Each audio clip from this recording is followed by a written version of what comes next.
It's a chocolate lover's dream. 3 days dedicated to the simple pleasures of chocolate. Not just eating it, but looking at it, listening to poetry about it, and even wearing it.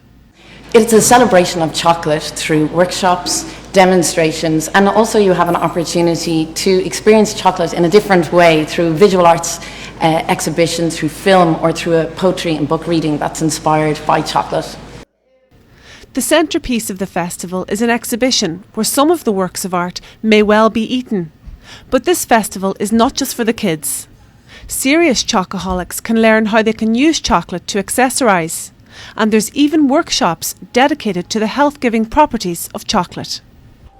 Using chocolate in skincare, even the smell of it will help to release endorphins. So you're getting that feel-good kick, as well as having the benefits of a face mask that's going to soften the skin.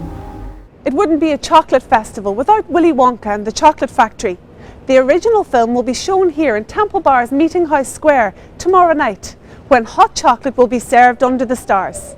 Kathy Donaghy, RT News, Dublin.